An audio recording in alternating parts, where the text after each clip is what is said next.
Year 9. Today we are looking at chapters 10 to 12 from The Boy in Striped Pajamas. I'd like you to pause this video here and to take note and write down in your English workbooks the learning goals for today. The first learning goal is to explore the introduction of the character Shmuel. The second learning goal for today is to analyze the perspective of the Fury. So pause this video now, and if you haven't already, write down those learning goals. The title for today is The Boy in Striped Pajamas, chapter 10 to 12. In these chapters, in chapter 10, we have the introduction of Shmuel. So Bruno had read enough books about explorers to know that one could never be sure what one was going to find. We see here that Bruno is on an expedition. He's gone exploring from the house to entertain himself. Most of the time, they came across something interesting that was just sitting there, minding its own business, waiting to be discovered, such as America. Other times, they discovered something that was probably best left alone, like a dead mouse at the back of a cupboard. The boy belonged to the first category.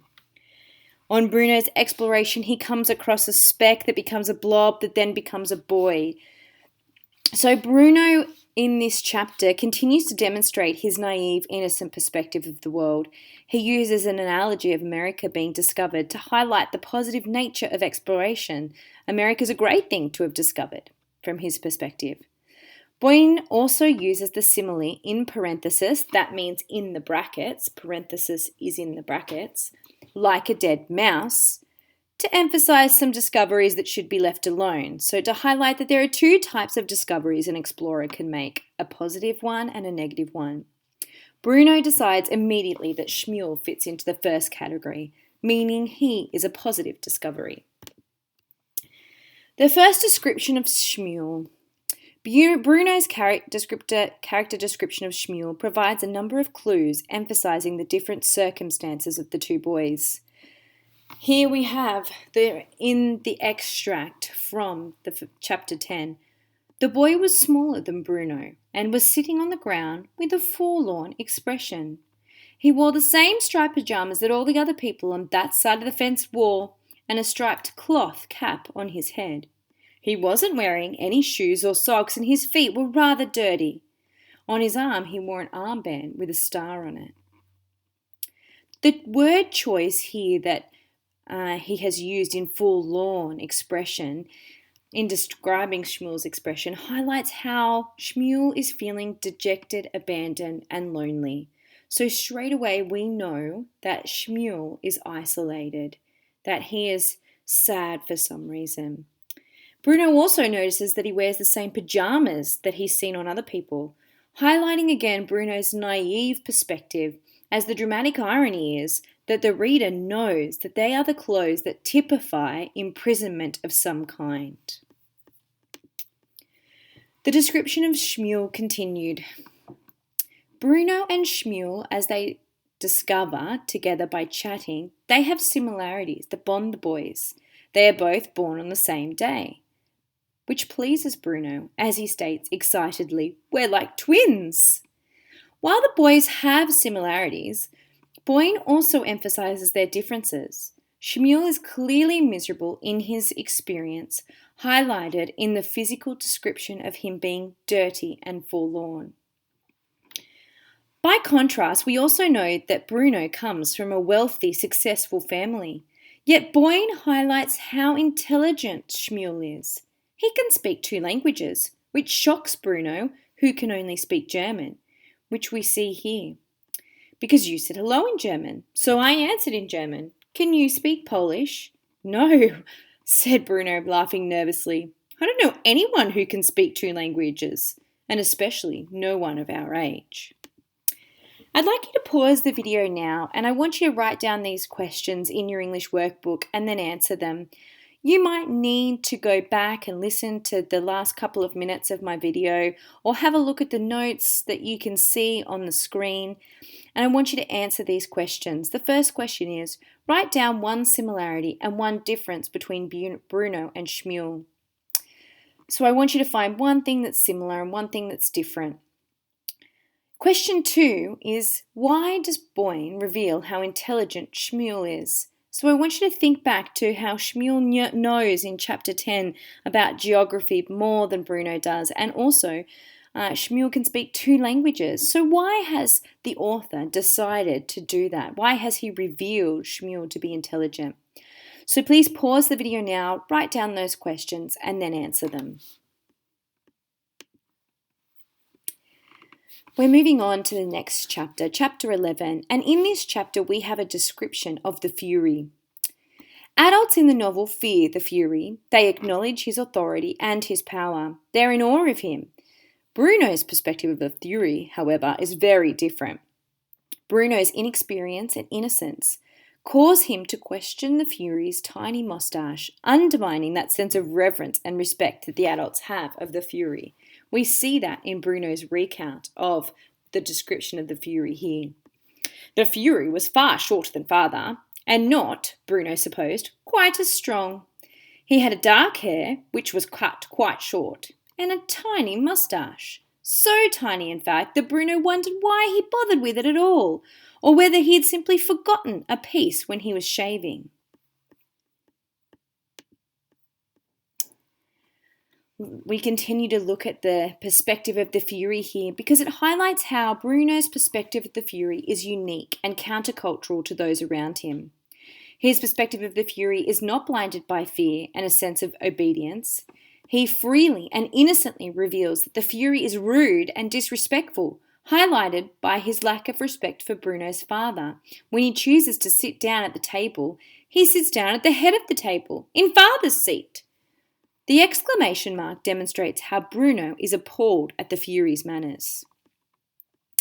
"And I can speak French too," she added, which was not strictly speaking true, although she learned a few phrases in school.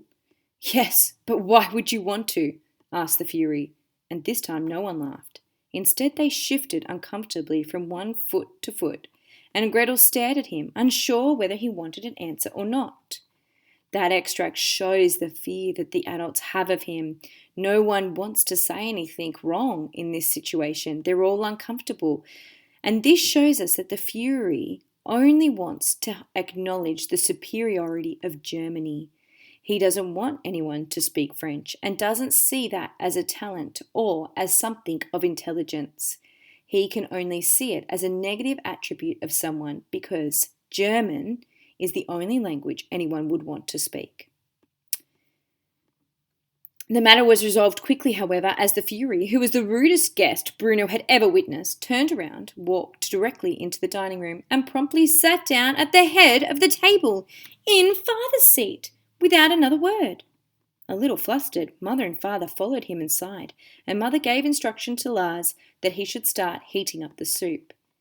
Here we see that both the mother and the father are flustered by the Fury's decision to sit at the head of the seat, but because they fear him and because they also are in respect and reverence for him, no one corrects him for sitting in the wrong spot and for taking this seat, because the Fury is to be respected, and so perhaps he should be sitting at the head of the table.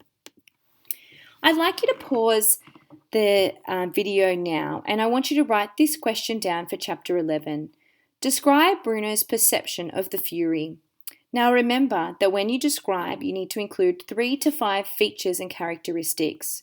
So I'd like you to pause now and to answer that. You may like to go back over the last couple of minutes of this presentation and to re-look at some of those quotes that have been highlighted and use those to help you describe Bruno's perception of the Fury.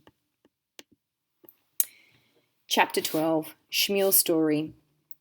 Shmuel reveals to Bruno how his precious watch, a gift from his father, the watchmaker, was taken from him by soldiers. "What happened to it?" asked Bruno. "They took it from me," said Shmuel.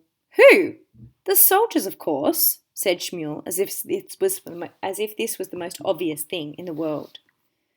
Boyne uses a simile here to describe the matter-of-fact tone that Shmuel uses when recounting the horrible events that brought him to Outwit.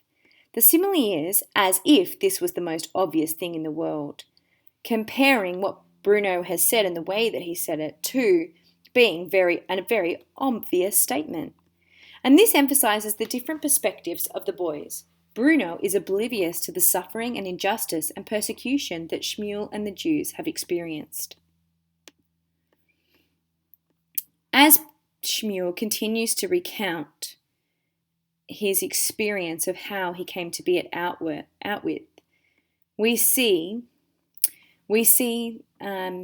again his immaturity. We see Bruno's immaturity. So Bruno listens to Shmuel's recount, and due to his immaturity and innocence, he can only see their experiences as similar. He too was made to leave his house without consultation. He too took a train ride to Outwith, which is what, in this example, Shmuel is recounting. He also is immaturely jealous of Shmuel's armband. Bruno cannot see the subtle differences between their stories. However, the reader can perceive the differences. We can see that Shmuel was persecuted because of his beliefs. We can see the injustice of his family being ripped apart and all of his possessions being taken from him. We can see the animalistic way in which he has been treated. Here he hesitated for a moment and bit his lip. Bruno thought he was going to start crying and couldn't understand why. The train was horrible, said Shmuel. There were too many of us in the carriages for one thing, and there was no air to breathe, and it smelled awful. That's because you all crowded onto one train, said Bruno, remembering the two trains he'd seen at the station when he left Berlin. When we came here, there was another one on the other side of the platform, but no one seemed to see it. That was the one we got on. You should have got on that one too. So just before the break in Shmuel's recount, there is an ellipsis used, the 3 dots here, and that creates a dramatic pause in Shmuel's account, revealing how painful it is for him to recall the memories of his suffering. But Bruno doesn't understand why, and he can't understand Shmuel's distress. And so, again, he tries to relate to Shmuel's experience by also saying that he too took a train, and he couldn't understand why Shmuel couldn't have got on the same carriage that he was on, which wasn't overcrowded. Again, this emphasizes the naivety and the inexperience of Bruno's perspective. These are the final questions for today. So I would like you to, after I've read the questions out, to pause it here and to write down these questions and answer them in your book. So the first activity I want you to do is to write down 2 quotes used in chapter 12, that's from Shmuel's story, to highlight the suffering Shmuel has experienced. And as I said, you might like to go back to the last 2 examples provided and write down some of those quotes. Now, if you're feeling challenged or you'd like to be challenged, I've provided an extension question today. So some of you are moving ahead and moving quite quickly. So if you feel confident with answering these questions and you've answered them quite easily, I would like you to answer this extension question. Explain how Boyne uses techniques to demonstrate Shmuel's experience of suffering. Some of the techniques have been mentioned in this presentation, and some of them you might know just from your experience of reading chapters 10 to 12. So I would like you to complete these questions. Thank you for listening.